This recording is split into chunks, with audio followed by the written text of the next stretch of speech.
Okay, today we are in Luke 14, and we're going to start down the other side of that chiastic structure. I want to show you what I mean. I'm going to share my screen. Then I'm going to get out of Facebook there, and I am going to go to, I believe it's this. Nope, that's Zoom. Nope, that's that. This is what I want. Okay. So you'll recall, as we have worked through this travel narrative, this central section of the Gospel of Luke, it's structured chiastically. And we just have finished up with that central section on the eschatological events of the rejection of Jesus in Jerusalem. Okay? So the central section begins with these events, they end with these events, they're highlighted. The whole of Luke is pointing toward Jesus going to this temple. Jesus and the temple, they are just intertwined throughout the entire Lucan narrative. Now we're going to start heading down the other side of this chiasmus, and we're going to want to, if you have a copy of this as you're following along in our studies, it would be easier than me having to refer to it, but you can see how, for example, today we're going to pick up on the nature of the kingdom, which is where we left off before we hit that central section.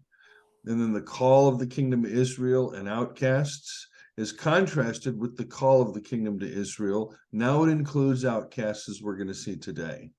Okay, and then also next week. And then we move on back down that structure.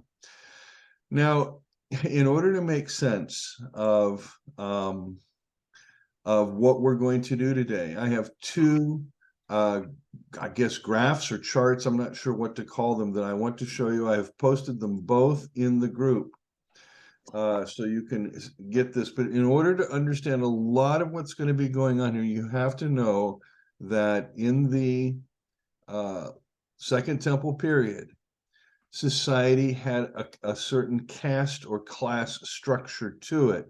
I hesitate to use the word class because it's not necessarily about wealth. And as we go through these lists, you'll begin to see how this hierarchy works. And then also, where do we place Jesus within this hierarchy? So, these are three tractates. This is from the Mishnah, Kiddushim. This is from the Talmud, Megillah, and this is also from the Talmud. So you have this list that's going to come around the year 200. And these are going to be around the year 400 or 500. But that doesn't mean they don't reflect earlier tradition, okay? And so we can see that these lists from the later period are very similar to this list, that they are 300 years later than. You'll notice there's basically three major categories. There are priests, Levites, and full Israelites, all male Israelites, that are included in the top tier.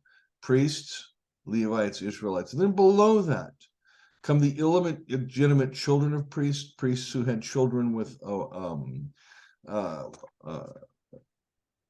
non-priestly wife or questionable paternity. After that in the structure comes proselytes. Now, of course, later proselytes are added right under here because there's not a lot of Gentiles coming into Judaism at this point, in the 500s and 600s. But here, or the 400s and 500s, but here, proselytes come after the illegitimate children of priests, but before freedmen.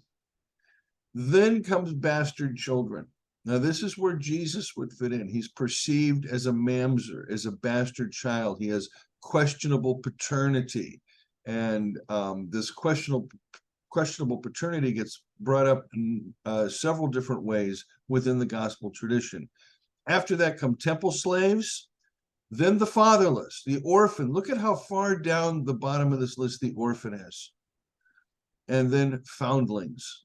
I mean, so, and then below that come eunuchs. There is this particular tumtum, which notice that Jeremias is a man of deformed sex. So tumtums could be perhaps hermaphrodites, or men born with unusual genitalia, and then so there's your hermaphrodite. So this is your caste system, okay? And next, I just want to turn you to this other chart of despised trades. So these were some of these trades, by the way. If a husband engaged in these trades, the wife had rights to divorce him, particularly as you get down to the bottom here, especially the tanners. Tanners and dung collectors, because you need dung to tan hides. You need hides to make clothes, but they smelled. To be a dung collector or to be a tanner, it was a job that left you smelling really bad. It's like being a garbage collector today. Those guys come home from work and they stink. They've been around garbage all day. Okay, so you look at these, you notice that you have, again, two from the Mishnah, one from the Babylonian Talmud Kiddushim, one from the Babylonian Talmud, the Sanhedrin volume. So the earliest ones, ass drivers are despised. Camel drivers, second on the list. Sailors, wives. Sailors had incredibly poor morality. We know what a sailor has a woman in every port kind of thing, okay? People that load and drive carts, herdsmen, shepherds of the field by night, okay? Shopkeepers, physicians, look at how far down the list physicians are, right? And then at the bottom is butchers. What are physicians dealing with? Sickness, illness. That's going to render them unclean. Okay? And butchers, of course, because they're dealing with corpses. So you have all of this to take into consideration, plus one more thing, and what did I do with that? Let me get out of this. Let me go back over to here. Yeah, this is it. We will recall from David Mosner that Jesus is being cast into the role of the prophet like Moses in the book of Deuteronomy, and that Mosner has identified 4 themes connected with this. The generation is stiff-necked. Jesus is sent as a voice, the voice of God.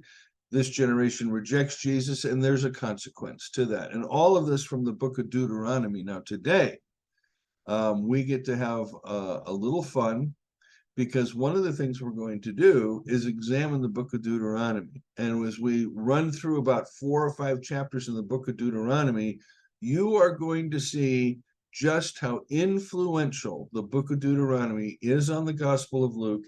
And I might add, the Apostle Paul, David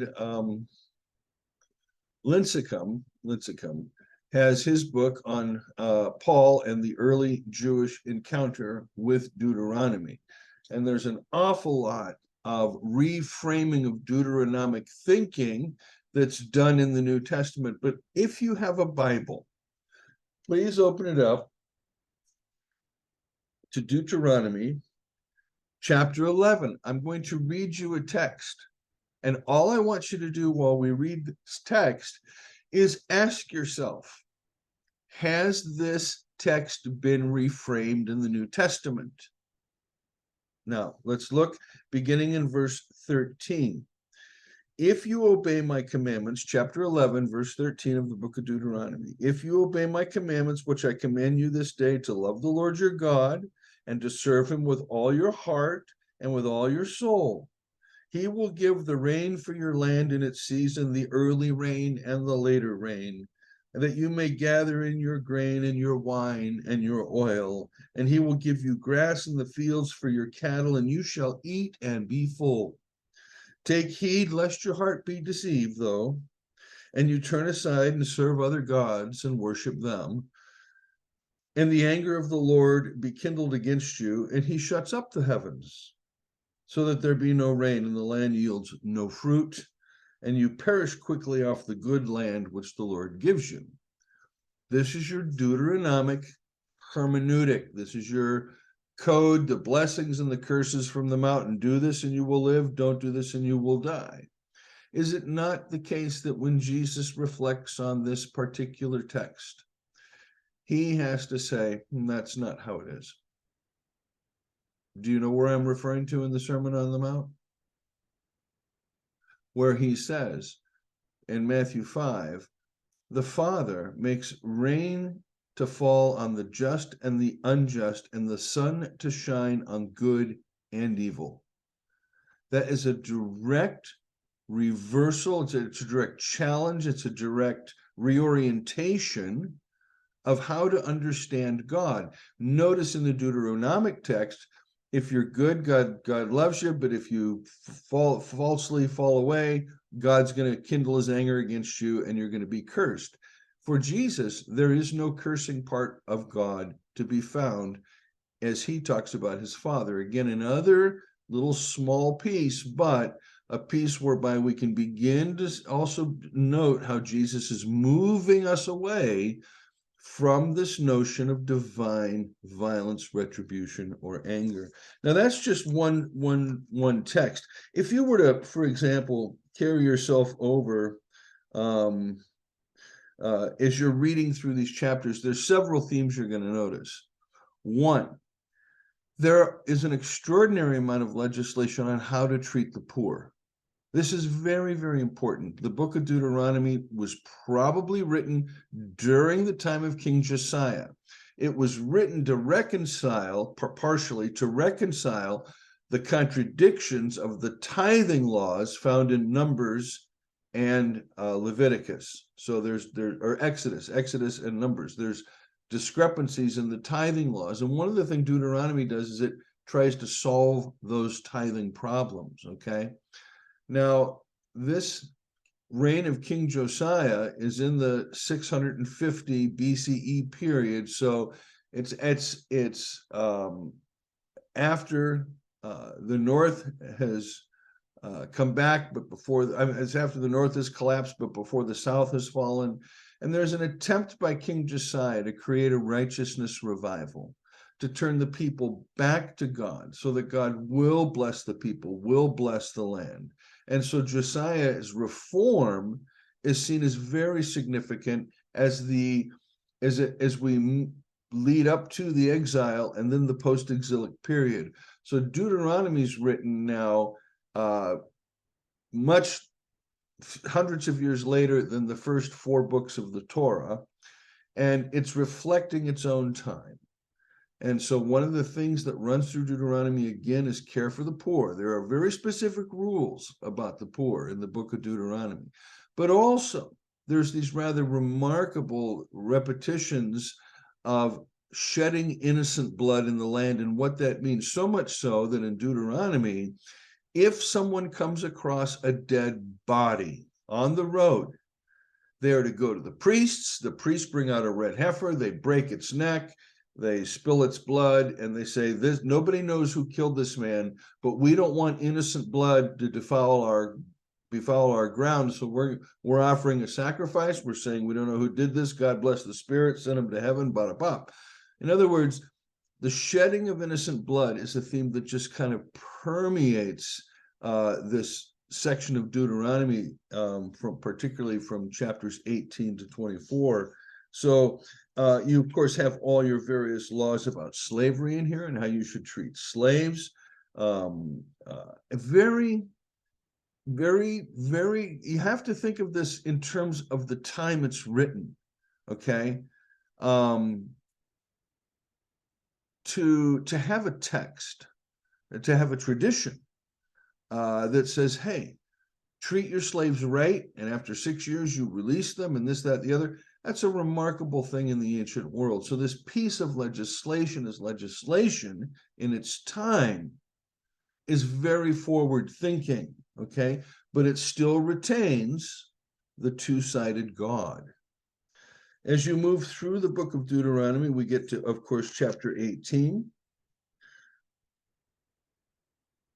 And in that text is particularly from verse 15 forward, the Lord your God will raise up for you a prophet like me. And as we've talked about this text before, where God says, I will put my words in his mouth. He will speak to them all that I command him. we also recognize at this point that there is this very clear mediatorial function of this prophet as the voice of God. And we've seen that in Luke already in a number of places, at the baptism, at the transfiguration, etc.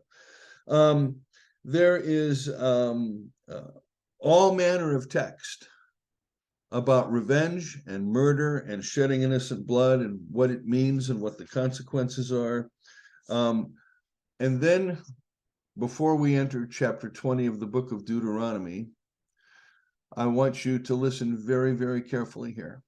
Listen to what's being said. When you go forth to war against your enemies, and you see horses and chariots and an army larger than your own, you shall not be afraid of them, for the Lord your God is with you, who brought you up out of the land of Egypt. There's that hearkening back to the Decalogue.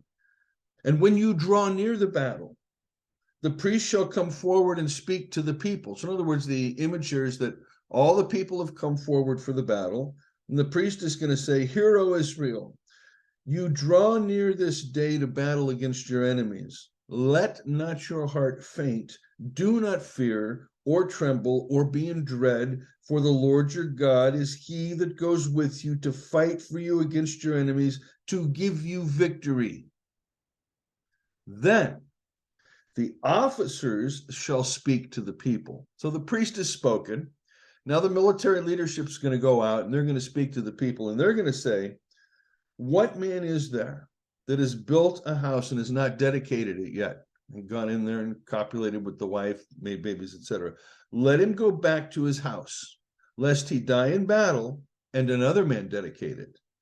And what man is there that has planted a vineyard and has not enjoyed its fruit? Let him go back to his house, lest he die in battle and another man enjoy its fruit. And what man is there that has betrothed a wife and has not yet taken her? Let him go back to his house, lest he die in battle and another man take her." And the officers, notice this, the officers shall speak further to the people and say, "What man is there that is fearful and faint-hearted? Let him go back to his house, lest the heart of his fellows melt as his heart." And when the officers had made an end of the speaking, the commander shall be appointed at the head of the people, and thus you have your army. You've given permissions to those who've started something to carry on, go finish it. We'll have enough troops here. Now, keep this in mind as we look at Luke 14. So let's go over to the New Testament.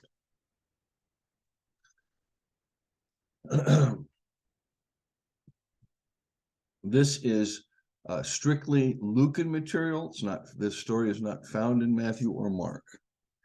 One Sabbath, when he went to dine at the house of a ruler who belonged to the Pharisees, they were watching him, whoever the they is, presumably the Pharisees. And behold, there was a man before him who had dropsy. Dropsy is when your body retains fluids, and so you swell up. And Jesus spoke to the lawyers and the Pharisees, saying, "Is it lawful to heal on the Sabbath or not?" He asked them a direct question. Is it lawful to heal on the Sabbath or not? But they were silent.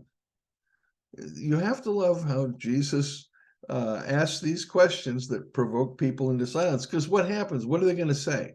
If they say yes, well, then they've been wrong before to criticize him for healing on the Sabbath. But if they say no, he's going to respond like he did previously and like he's going to do now. He took the man, he healed him, and he said to them, "Which of you, having a son or an ox that's fallen into a well, will not immediately pull him out on a Sabbath day?" And they could not reply to this.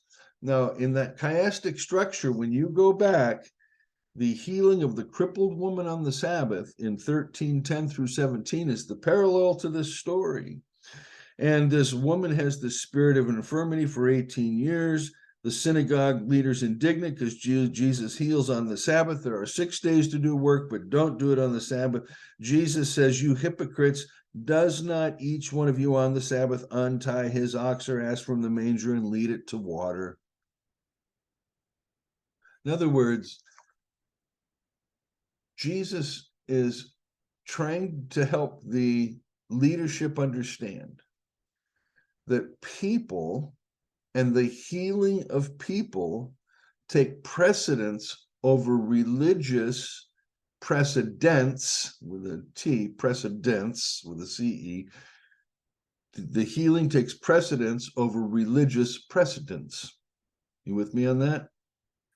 This is going to be hugely important for really understanding how Jesus is trying to both fulfill the law and at the same time he's there is that critique. So they're happening at the same time. Now, what follows this story is a teaching on humility.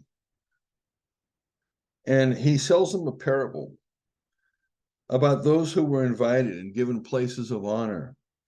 And he says, when you are invited to a marriage feast, don't sit at the place of honor, lest a more eminent person come and take your place, and you will be shamed to be put at the back.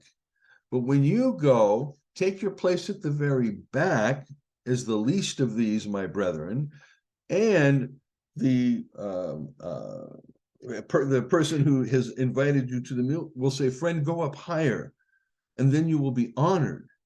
For everyone who exalts himself will be humbled, and he who humbles himself will be exalted.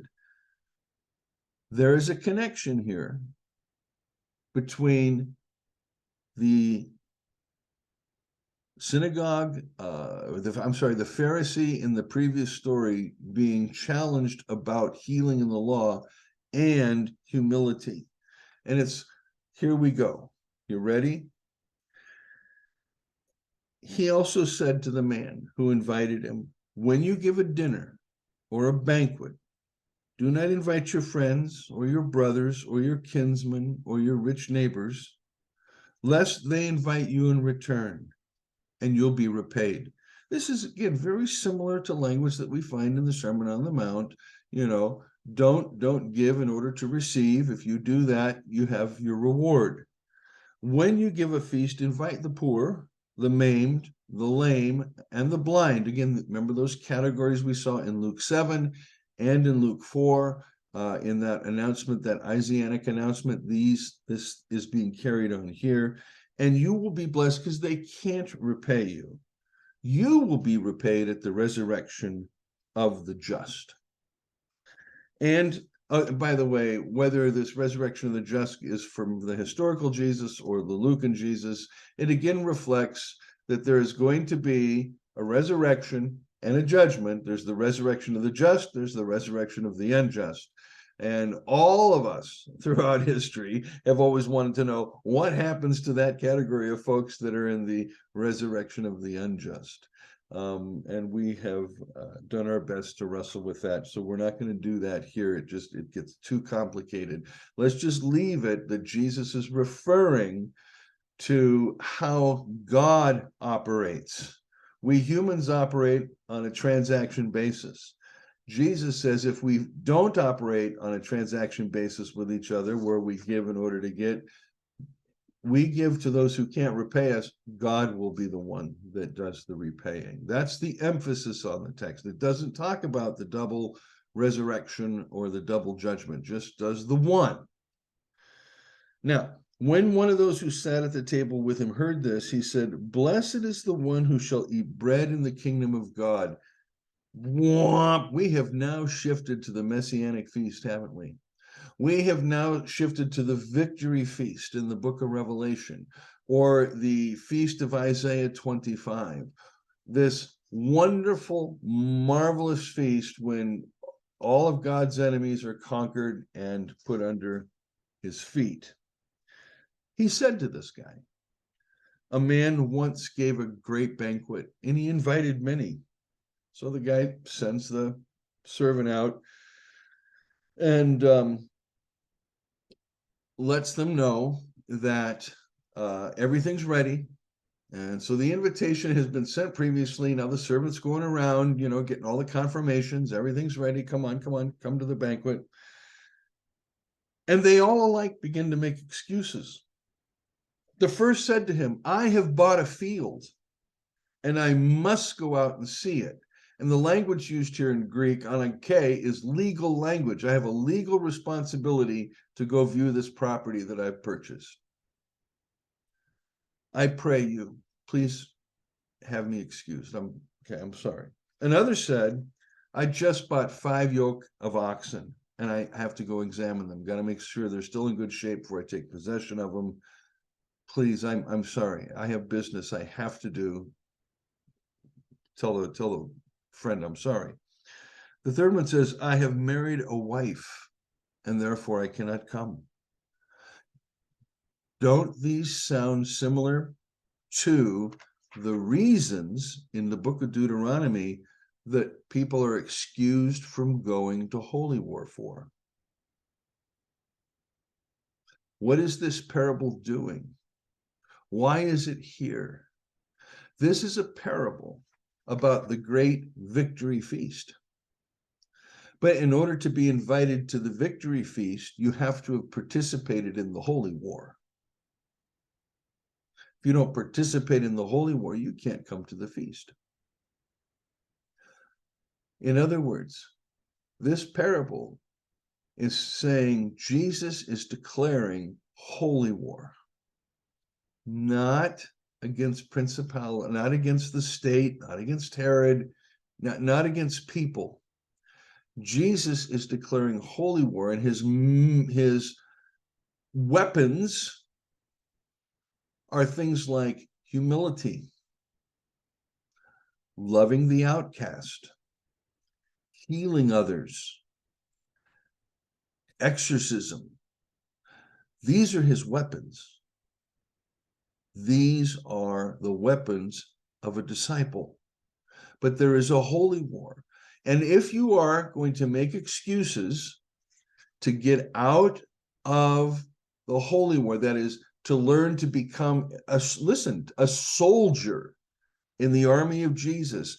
But these soldiers, this is not to be thought of at all in terms of modern military, because the weapons are fundamentally not offensive. They don't destroy, they heal, they cure, they bring, they integrate, they don't disintegrate. Paul reflects this in Ephesians and in the Corinthian letters, where it says our weapons are not of this world, but we are engaged in a battle. There is a battle happening. For Jesus, this battle has to do with who the Father is, as the Father is seeking to reveal God's very self to his own people, the people of Israel, and they're refusing to buy that. They don't want this God. And eventually, they will spill innocent blood in the land of Israel. We know that as we come to the crucifixion.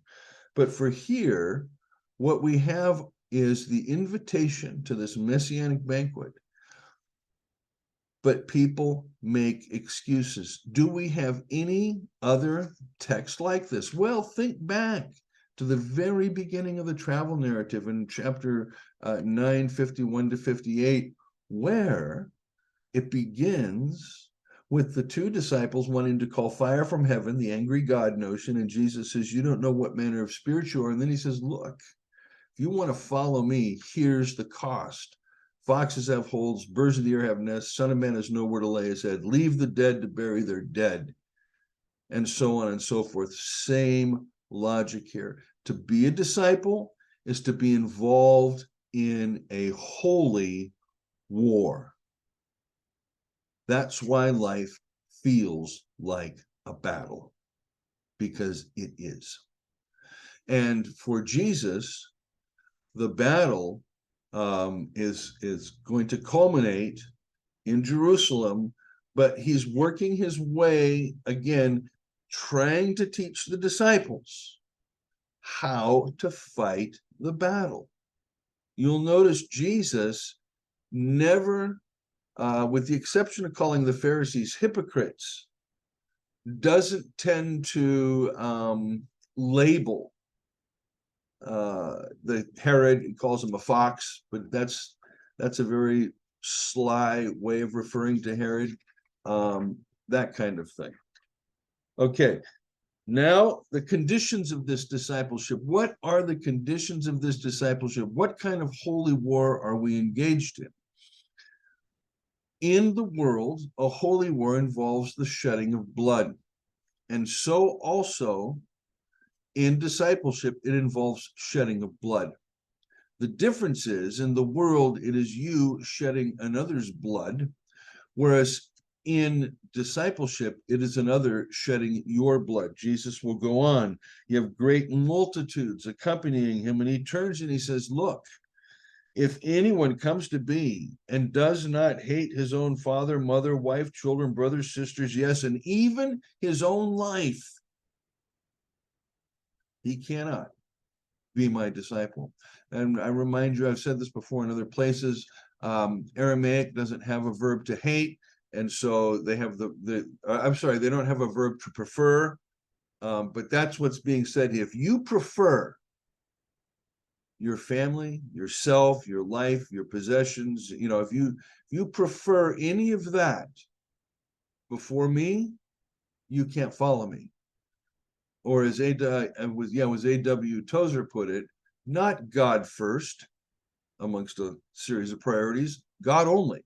Okay, well, we would say Jesus doesn't want to just be the number one priority in your life. He wants to be the only priority in your life. Number 1, 2, 3, 4, 5, etc. And you notice this, what follows. Whoever does not carry his own cross and come after me cannot be my disciple. What have we determined that this carrying a cross is? This carrying a cross is allowing oneself to suffer at the hands of others, plural, to be scapegoated and to forgive them. That is one of the weapons of this Jesus jihad. Just as love and healing are weapons, so also forgiveness is a weapon against the dark side. And then he does a reminder how tough this is. This is not easy. He's already said, enter by the very narrow gate. He's already tried to tell us over and over again, this is going to be hard. If you want to follow Jesus, it's going to cost you. And he says, which of you wanting to make a building doesn't sit down and count the cost to see whether you have enough to complete it? Otherwise, when you've laid the foundation, you're not able to finish it. Everyone will mock you, saying, oh, this guy was going to build, but he can't finish. Or what king going to meet another king in war, there's that holy war theme again, will not sit down first and take counsel whether he's able with his 10,000 to beat the guy with 20,000. Obviously, Jesus never saw the movie 300 with Gerard Butler. Sorry, that was a joke. Okay. So the point here is, whoever does not renounce all that he has cannot be my disciple. There can be nothing that is a greater priority than the actual act of learning to relate to others the way the Father relates to the Son and the Son relates to his followers. There's nothing more important for Jesus. And finally, he will say, okay, look, salt is good, but if a salt has lost its taste, what good is it?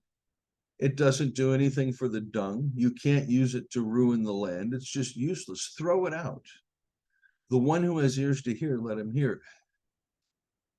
This is, again, no different than the Matthean version of this type of thing that we find in the end of Matthew 7, where you have people coming and saying, Lord, did we not prophesy in your name and cast out demons in your name? And he'll say, you get away from me. I never knew you.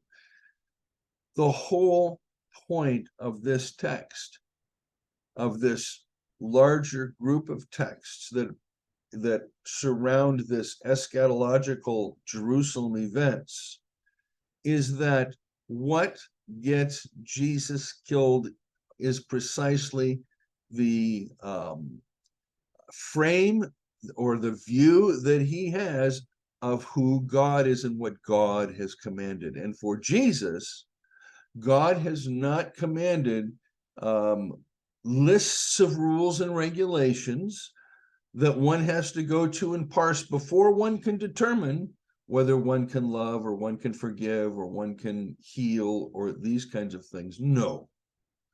For Jesus, the greater matters of the law, and he calls them this, the weightier matters of the law, have fundamentally to do precisely with this. And if you miss this, you miss everything. Well, the parallels that we can draw to our own time and our own religious world and our experience with the evangelical church and etc. should be very clear by now. And so next week, as we move into what is a text that's so familiar to you all, and I'm hoping to expose a few things you might not have seen in the text, but we're going to deal with three parables. The parable of the lost coin, the lost sheep, and the lost son. And so I'll look forward to working that in light of its previous parallel in the travel narrative Chiasmus. So that's that for the lecture. Yeah, I already showed you that book, so we're good there. By the way, if you're wondering where those charts come from that I posted in the group and that we looked at earlier, they're from the book Jerusalem in the Time of Jesus. So that's the book that those charts are taken from. Okay, guys, you can unmute and let's have some chat.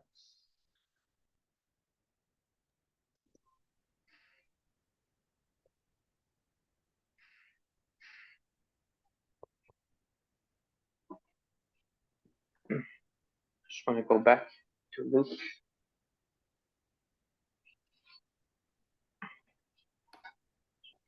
Well, I find it extraordinary that that Jesus completely inverts the Deuteronomic principles. I can see why the Pharisees would just not be able to handle that. Right. But you know, this business about the cost of being a disciple, he doesn't shirk that. There's no. I find it quite depressing, to be honest. Why? Well, because I, you know, at every turn in my life, I realize I'm not doing that. But you learn from your mistakes. Yes, it's more of an attitudinal thing. Mm-hmm. And you catch yourself doing, well, not being like that, not being a disciple, and you realize that your one's default is selfishness, and you almost have to declare a sort of civil war on yourself. That's what jihad means in Arabic. Yeah. Internal struggle. Precisely. That's why I intentionally use that term today.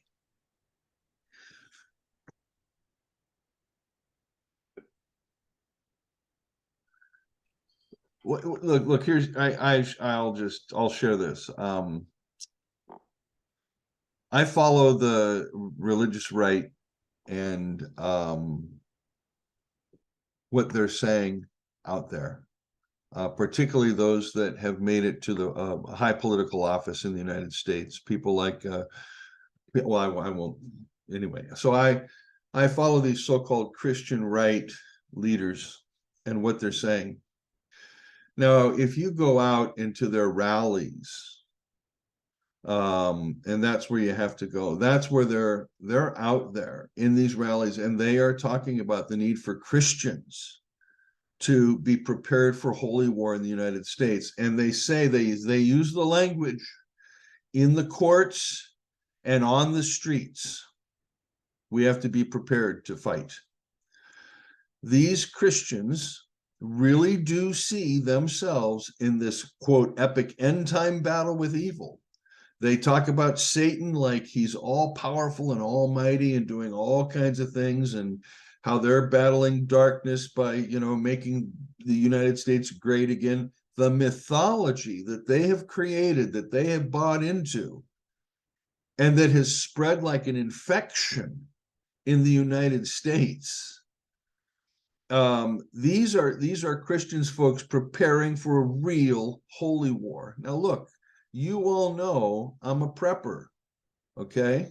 I have been ever since I started doing wilderness survival training in 2002. I'm always wanting to be ready for that time that food supplies run out. I'm the guy that went and bought 2 big bags of toilet paper, so when you went to the store, you didn't get any during COVID, right? I mean, sure, I had mine. Yeah, I'm a prepper. Okay, I understand the logic of being prepared. But these folks, they're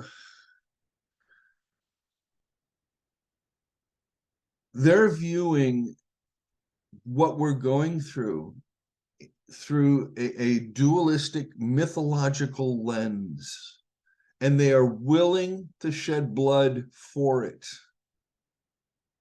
You have to understand Richard, you and Mike live in the UK, Sam, you live in Canada, but I guarantee you Lynn and Linda understand what I'm talking about here. We especially look at where Lynn and Linda live. They live in Idaho. Idaho is in the Pacific Northwest, Washington, Oregon, Idaho. That section of the country has been dubbed the Great Redoubt. And we have more, and especially during COVID, the Christians flooded in. That's why Boise real estate prices shot through the roof. These Christian preppers flooded in that area because that's where they're going to do the last stronghold of true America when the rest of it descends into chaos. This is their theory. This is their working theory. But these people are thick like flies out there in social media. And so I when I come to understand discipleship, I just think to myself, dear God, I wouldn't want to be them on the day of judgment. Michael, this speaking from another perspective, because I don't buy into what you just talked about, but I see this same willingness to fight and go to holy war on the left. Well, there is no doubt about that. I mean, I one time I asked my son, I said, would you kill us? Because he doesn't agree with, and I'm not saying we believe in what you were just talking about, but he doesn't, well, he does a lot of clumping together, just like you did, actually. Right, but does he try to justify his violence using Christian theological thinking? No, exactly. In other words, the left is really violent. Yes. I mean, it's on both sides have got this issue. But the difference is the right is using the name of Jesus. The right is using the doctrine of the Trinity. The right is using the sacrificial understanding of the cross of Christ to justify, to bring authority for the same thing that the left is doing. And the left, they've got justice. Justice is their goddess, Justitia, right? Okay. Yeah. But they're not using Christian language. No, I'm just saying that I agree with this sense of that I think the left the liberals have seen the need for justice, the need for the underdog, but they lack, both sides lack. What he's saying is, I agree. Yeah. Well, look what the left did to Portland. Look what the left did to Atlanta. And look what the right did to Washington, D.C. in January 6th. I mean, that both sides are willing to duke it out on the streets, and this is very concerning and should be very concerning to everybody. Because the next civil war we have is not going to be state by state. It's going to be ideological within the cities themselves. You know, and both sides want to wipe each other out, and the whole thing is pathetic. And that's why I think that for Christians, and I'm again, because the left typically isn't, they've abandoned orthodoxy altogether. They've thrown all that out. They have no idea what they're doing when it comes to religion or the gospel or anything else. But because the right is intentionally using the New Testament and Jesus to justify this, that's why I have to listen to them and fight them. I have to deal with that. If the left was doing it, I'd deal with it too there, you know. Your own holy war. Well, I just gonna say that the left also uses Christianity, but it uses it entirely different. It uses it, my son and daughter-in-law go to church, you know, Presbyterian, Methodist, Episcopal. They're on the other side of it, and I know that there's people in both camps who love God and who desire to do it, but this carrying out of the social agenda is also part of that, the more liberal church as well. They do not talk like the evangelicals, which would be to say, you know, bringing Jesus and bringing scripture in, but they just say, you know, we see a higher version of what Jesus taught, and this is what we need to be doing. They don't even use the name Jesus. They would never use the name Jesus, but they say we have a higher calling, and then that's, to me, the thing that bothers me so much is that there's not a valuing of one another on either side, and it's very dangerous. Well, and one of the key reasons for that, Linda, is remember Philip Lee's book Against the Protestant Gnostics.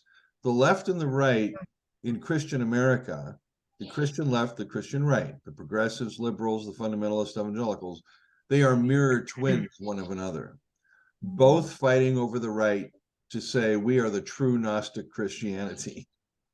Really, that's what they're fighting over. Both winning. You know.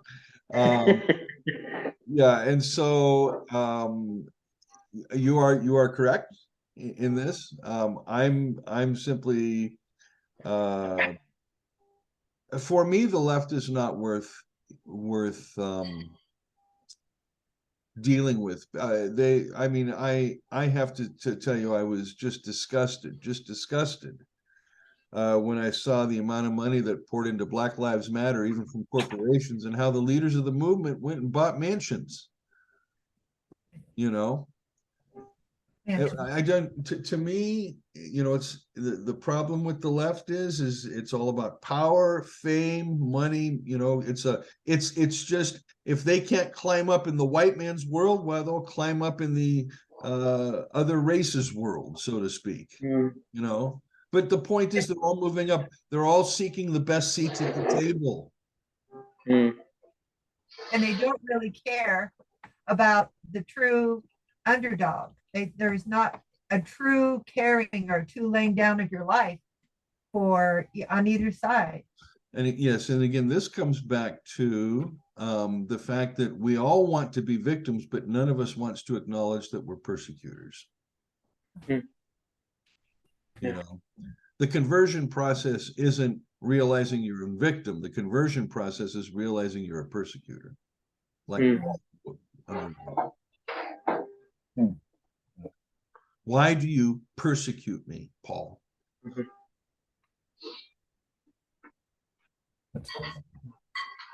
Yeah, this constant discipleship thing can be a challenge, but I think that Jesus, at least Luke's Jesus, wants to make it clear this is not going to be easy.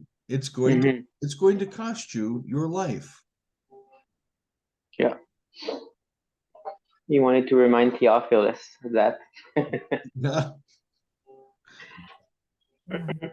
That chapter made me think about something. I don't know if it addresses it really specifically, but I'm just gonna ask a question to see, because you see Jesus talking about like inviting, not inviting your friends, inviting the poor, inviting like the lame, and all those, and all the question about if you want to be my disciple, you need to leave everything or. So my question for that, because it seems to be talking about possession, what is a Christian ethic on possession, property, stuff like that? Because for me, it's always been a mystery. Okay, again, Sam, Jesus, so let me preface this. Dr. King's vision was for the African American community and others in poverty to be able to move into the middle class. This is in the 1960s, and so the middle class has been expanding amongst the white communities in the suburbs since the early 50s and the development of suburbs when they happened. So I want to acknowledge that there is nothing wrong with having a home, feeding your family, having a job, taking care of the bills. There's nothing wrong with any of that. Okay. Mhm.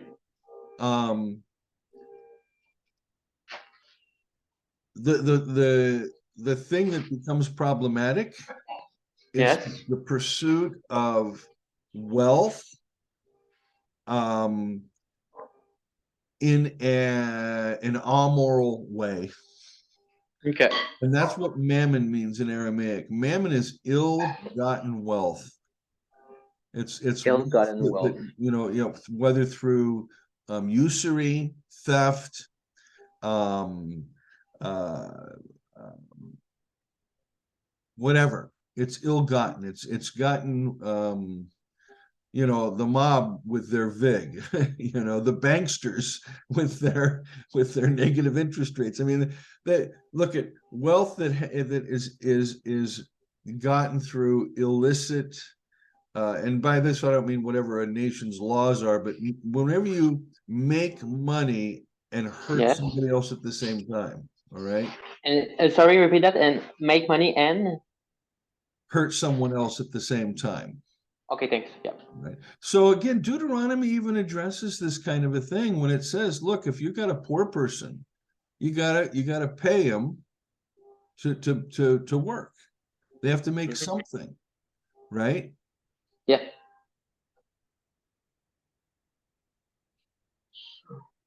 Because I'm trying to find. Yeah, because for me, it's always been like, it's not for nothing that there's been some people who sort of preferred poverty because they seem to see in Jesus like that Jesus favors the poor. Yeah, well, And that comes out of post World War II, the Vatican, Vatican II in the early '60s with its Jesus preferential option for the poor. You find it in the work of the liberation theologians like Gutierrez and others in South America, as well as the Marxist writers in the '70s in Czechoslovakia and others. So yeah, that's part of that whole. It's. I don't think Jesus has a preferential option for the poor. I think Jesus cares for the poor because they're powerless. They cannot possibly break through this caste system once it's set up. Oh, I see. And if they're diseased, if they're sick, if there's something physically wrong with them, the theological caste system kicks in. How much sin did they commit to be given that curse, right? Who sinned, this man or his parents, that he should be born blind? Yeah. I think Jesus was wanting to break that system apart. And so rather than come in and take the top down, he went in and became like the bottom dwellers. And what's really interesting here, I need you to think about this for a second. Jesus was poor. Yeah. Right? And a bastard in a sense. Yeah, poor and socially outcast. he still managed to thrive, Mm-hmm. right? Yes. You never see him pissing and moaning about his situation, right? Yeah, I agree. He has learned to trust the Father. Mm-hmm. That I think is the most difficult challenge for Christian discipleship, is learning to trust that the Father is only benevolent. What if you start trusting that, then when, quote, bad things happen, Huh? you're able to understand them as just the randomness of the universe that we talked about last week, like the Tower of Siloam falling, or Pilate mingling the blood of the Galileans with their sacrifices. There is a randomness in the universe. Has nothing to do with God. Nothing at all. Why do bad things happen to good people? Well, that's life, and I'm not talking Frank Sinatra songs either. It's just, that's how life is, right? I understand. It's really just because of the way I've learned things. It's the verse that I was looking for to continue the discussion was verse 33. Sorry if I go It's all right. before or after. Yeah. So it seems to, because the way that you explain it, if I remember correctly, if I understood correctly, is that when Jesus says, "So if any of you does not renounce to everything that he has, cannot be my disciple." The way that it's understood usually, it's in term of property, Okay, yeah. So so yeah, Francis took it that way too, right? And divested himself of everything in front of his father, who pissed off his father. like. Yeah, so there's this sense in which the disciple has to be willing Hmm.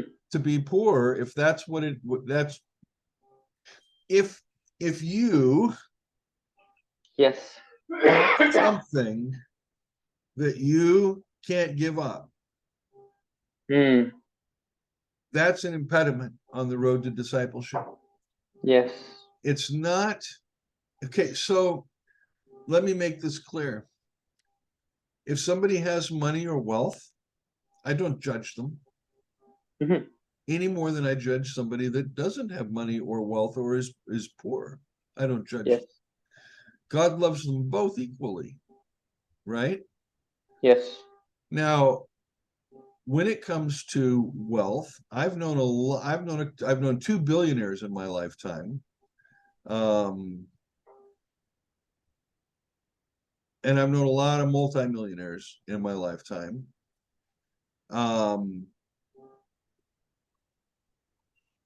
I have known a lot of upper middle class folks in my lifetime. But oddly enough, in situations where there has been real need, it's almost always the poor amongst those I know that are out there actually sharing from what little they have with others. Yeah, the billionaires start their foundations and their corporations and stuff, and they're charities, and they funnel money through that and stuff. But there's no Zacchaeus personal awareness that goes on. Not that that aha moment Zacchaeus has, where he recognizes, even though he's going to give up half of what he has, he's still wealthy, right? It's just that he has that whole attitude of restoration. I've got to restore my relationships with people, and that's what he does. He's like the servant in the parable that goes out and writes all the debts down before he gets fired. Right? Yes. He makes the master look really good when he does that. And so the master can't argue with him, because the master looks really good to the people, because the guy's going, the master says, you don't have to pay 50, you could pay 20. Bump, bump, bump, bump, bump, bump, bump. That same thing here. Yeah. And one of the things that I think we as people, we want the box. We want the box that says we need to be in poverty, or we want the box that says we need to, have wealth so we can give it away. And I don't think that neither box is what the goal is. That's right. And Mhm. because Jesus said one time he sent him out, he said, take a purse. Another time he said, don't take a purse. And we always want to make a law out of whatever side we like to, but the thing is, it's the knowing of Jesus and the hearing of what he says to us about any particular item, any particular deed, any particular action. So it's beyond even the poverty or the no poverty. It's Mhm.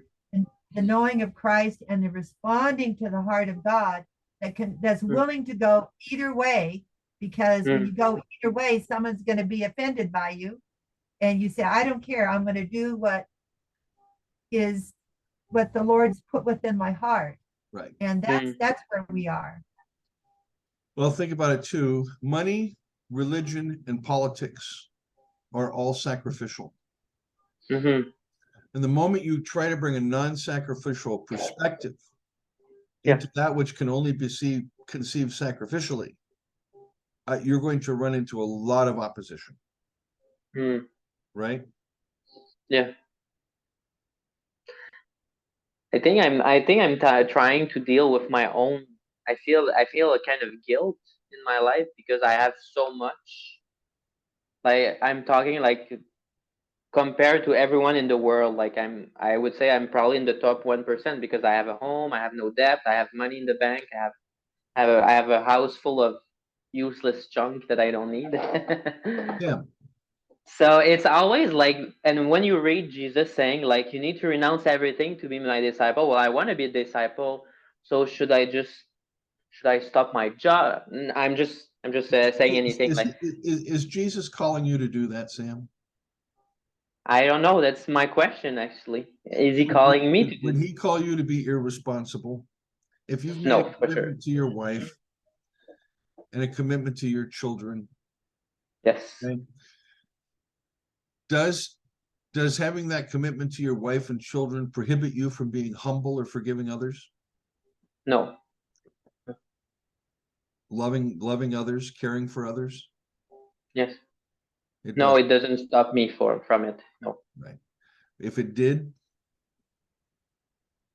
let's say your worldview was different, Sam. Let's say you had a prosperity gospel worldview. Along with Yeah. that prosperity gospel worldview goes a hatred, literal hatred for certain sexual orientations, Hmm. right? Yeah. Now, is wealth a problem? No. Yes, Yes. What do you absolutely. mean? Because part of that wealth includes a worldview that Oh, marginalizes or scapegoats others. because it includes that. Okay, so then is wealth a problem? Yes, it is at that point. That's Yes. why right now I wouldn't trust any wealthy person, billionaires, multi-hundreds of millionaires, because they're all at war with each other. Yes. They're all at war with each other. That's where the big war is right now out there. So that's why it goes beyond what we have, just like Linda just said, just like you're saying. It's about, that's why you focus on the holy war aspect, our war against war itself or violence itself, Yes, because it goes beyond what we are going to have. It's yes, it's the message, the cause in itself as being a disciple of Jesus. that's right. And that message is tiny. It's small, it's insignificant. That's how we can perceive it. Hmm. The reign of God is like a mustard seed. I mean, we can look at our lives and go, I'm not contributing much. You can't say what you've contributed or haven't contributed in any, you can't do that. All you can do is trust that each day you are making the relationships around you better and healthier. That will bear fruit unimaginable. Mm. Right? Yes. That's the point of the gospel. One time, Sam, I think it was Harold Everly, but I'm not sure who it was, and he might have got it from somebody else, but it's really helpful to me is that he did the thing about the circles. Maybe Michael, you know what that is, but in your life, you know, like the circle of Christ, and then you have the circle of your family, and then you have the circle of, you know, your responsibilities that you have, and then you have other things that are beyond here. And so the church has often said, well, you know, ignore your family. Your kids don't Right. have any clothes to wear, so you can send Yeah, money Right. to the missionaries in China. right. And I don't know who came up with this idea of the circles, but it has really helped me to be at peace that I do that the thing that first the Lord, you know, then the family, then the financial contracts that you've made, or, you know, like to pay your rent, pay your power bill, and or whatever. And then you, I don't know, that helped me because the church often would say, ignore all this stuff and go out here. Mm-hmm. Yes. So what Christianity did, though, and when we say the church, we're talking church leadership, and what it's doing at that point is it's just self-aggrandizement. It's, you know, how many people can I get you know, out into the mission field? How much money in my church budget, you know, can I get my congregation to contribute to? Or in terms of the prosperity gospel, how much money can I get from my congregations with these false promises that God's going to make them as rich as God is making me because I'm stealing from them? Mm. I agree with you. I also want to say that Jesus did have a little saying where he talks about giving. And he says that the widow that put her 2 little pence in gave far more than the big charity donors Mm. that gave out of their excess. I'm not going to miss $1 million. I'll give it to a charity. You with me? Yeah.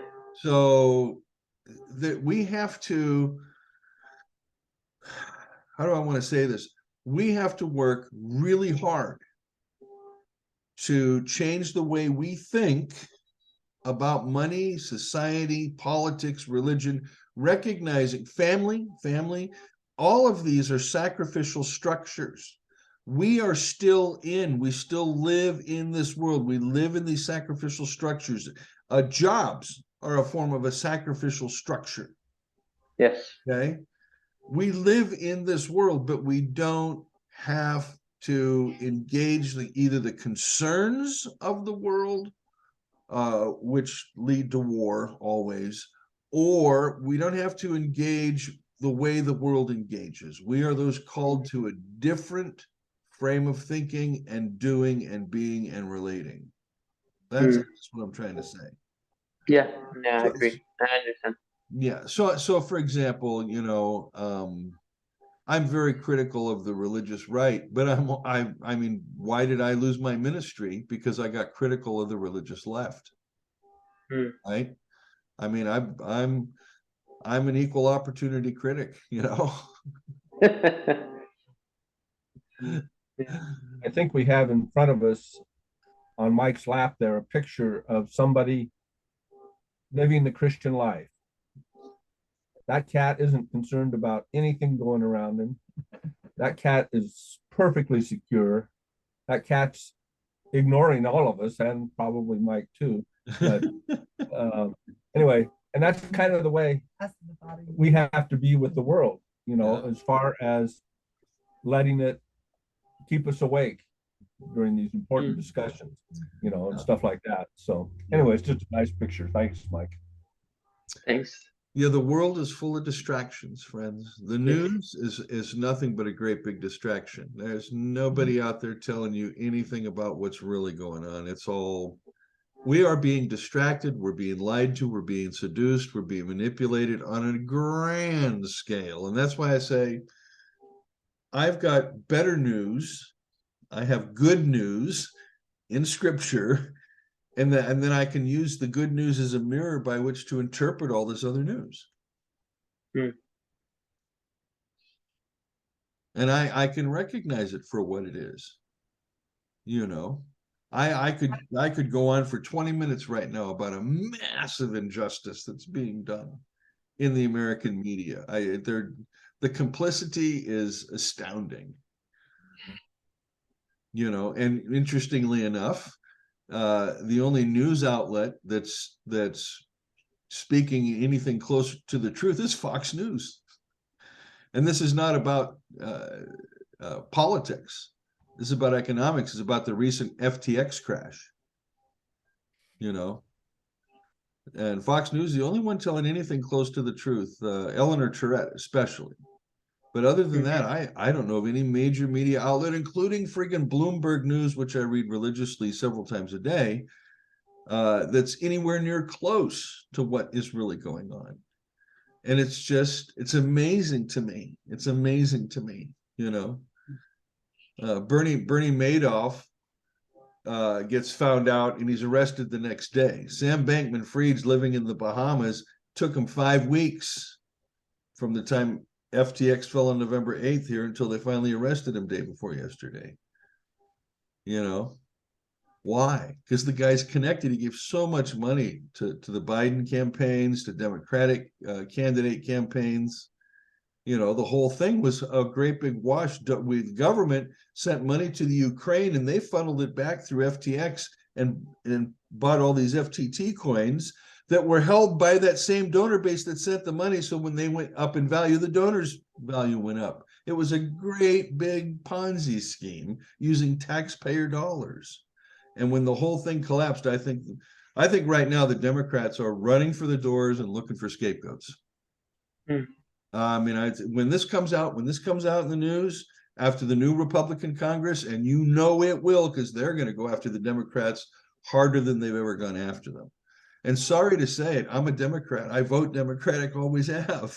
You know, sorry to say, it's a sad, sad, sad day for the Democrats. Very sad, very pathetic that they should resort to such sophisticated cons. You know, it's the whole thing is the world is sick, my friends, and we are the healers. So we have. I really have appreciated when you brought up some of Paul's scriptures that are in agreement with what the view that Luke is giving, and I'd like almost to see more of that, because you know, that sense of when Paul, he spending those years in the desert, and his view, it was revolutionary. So anyway, this is a different note. Yeah, I'm trying to ask myself, Linda, have I avoided that on purpose? I don't think I've avoided it on purpose, because I was especially wanting to show everybody these few weeks how to use a synopsis and how to compare the synoptic gospels and stuff. But you're right. And I mean, today I did bring up the book about Paul and Deuteronomy, because Deuteronomy influences so much of the writing of the New Testament and the view of Deuteronomy. And the New Testament is a way to reread Deuteronomy, just as Deuteronomy is a way to reread the first 4 books of the Torah. And go back now to last summer when I was doing the Christological paradigm. I talked about tradition, and I said the whole of Revelation is caught up in this processing of rethinking the tradition. We are constantly rethinking the tradition. We are, to use John Howard Yoder's words, always retraditioning. You know, so yeah. When you said that Deuteronomy was written 400 years after the first 4 books of the Torah, or after 2 to 400. 2 to 400. So when did they assemble the Torah? Well, you have the oral tradition, the stories in the north and the stories in the south. Okay. You have the various editor, author, compiler, whatever you want to call them, the Yahwist, the Elohist, and the priestly writer in the first 3 books.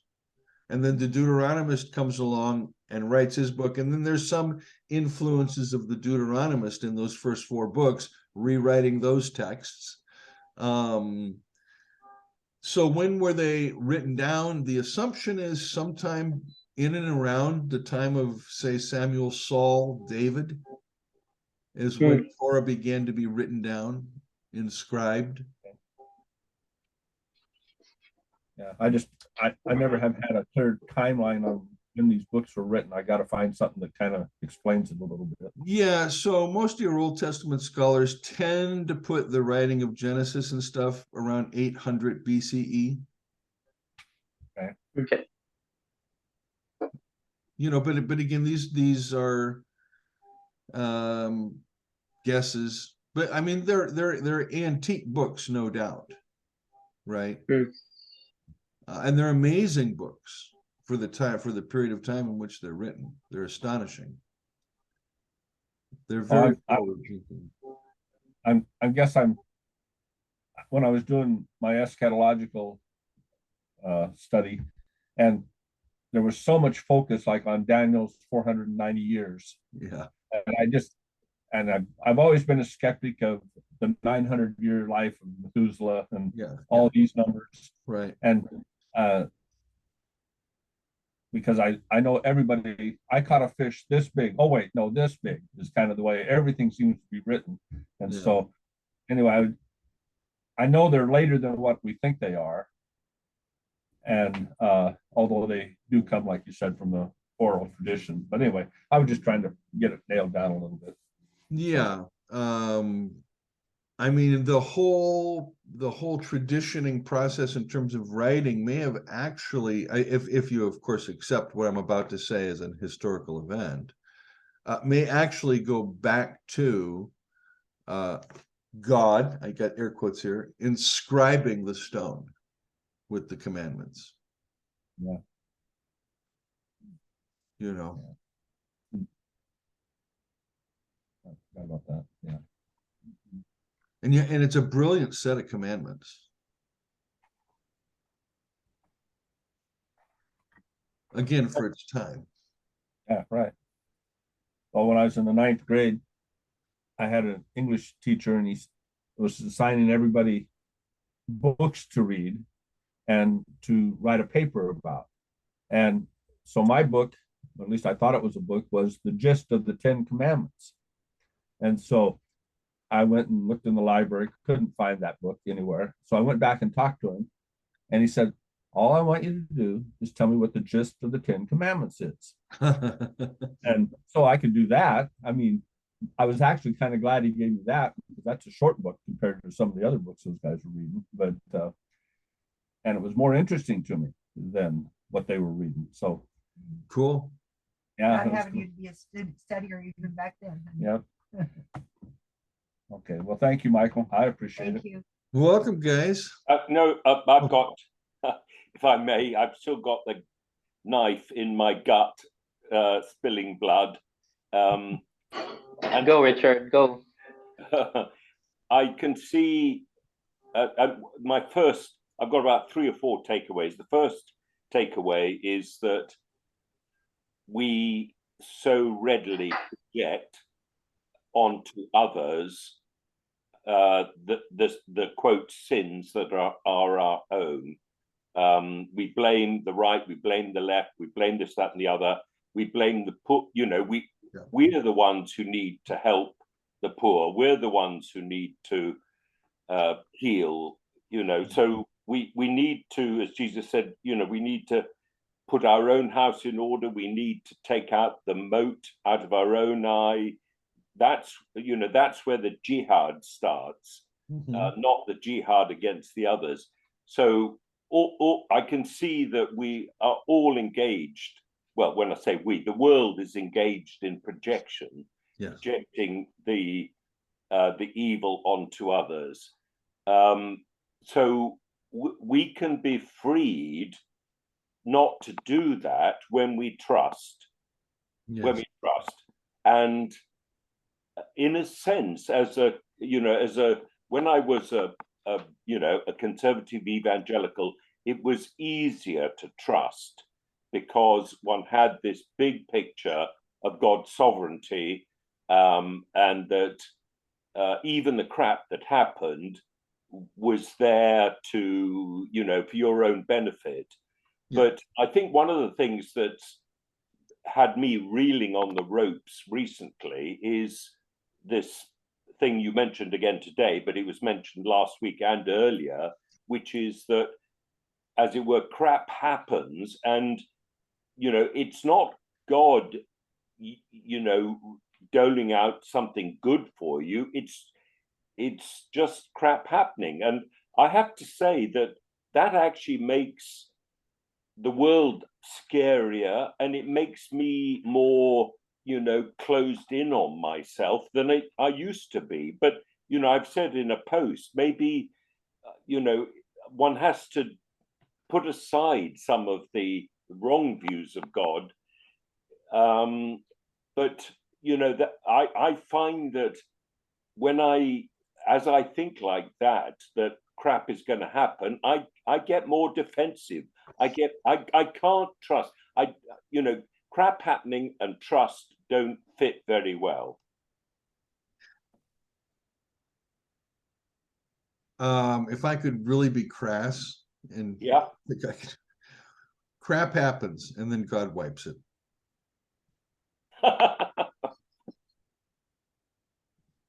Listen, Richard, here's the deal. Jesus is breaking us out of this notion that bad people are cursed by God. For Jesus, the Father blesses all, okay? How do we deal with these weird events in the universe? Again, while Jesus is no quantum theorist at all, he does seem to have this notion that history is full of randomness. And what's the best thing you can do? Learn that lesson. Learn how precious life is. Learn how precious your life is. The time is now. Salvation is now. Follow the path now. There's that sense of urgency that it should create. So in other words, for me, I'm completely aware. I mean, there's any number of craps that could happen in my life, and I don't want any of them to happen. And I've had enough this last 5 years, right? I'm getting dumped on by the universe, so to speak. However, it's not the Father that's doing the dumping. And what does this leave me with? It's literally given me the ability to be very, very grateful for every single day I'm alive. When I wake up in the morning, I say, Lord, thank you. When I go to bed at night, I say, thank you for the day.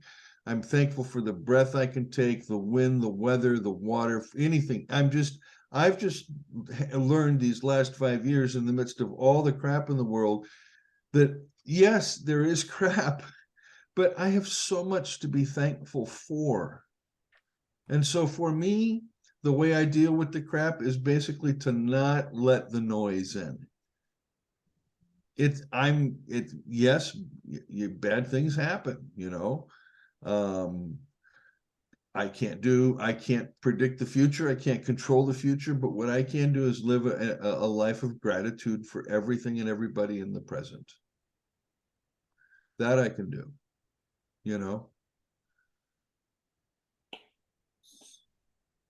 So I think God works with that gratitude. It Oh, helps him to do whatever he needs to do. I have only just started some research on this, but I think there's a correlation between thankfulness as an orientation toward existence, gratitude as an orientation toward existence, and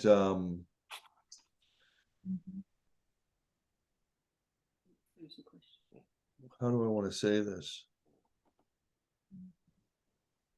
Spiritual and theological health is what I'll say. Spiritual and theological health are the greater one lives with just gratitude. Mike's got a cat in his lap.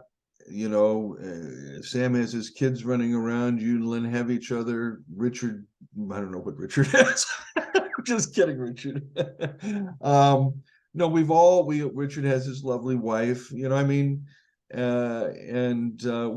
all have so much to be grateful for, my friends. And so let the crap is the noise. Filter it out. Just let it touch you in this way. Change your way of thinking. Repent, change your way of thinking. And so Sam, back to your initial question. Jacques Ellul put it this way. He said, in scripture, it is God that loves the world. We're not commanded to love the world. We are only commanded to love our neighbor. Who is our neighbor? The person we encounter. Okay. I cannot abstractly love Africa, right? I can't. But I can love the neighbor here next to me. It's in my apartment building, right? They're the ones I have to deal with.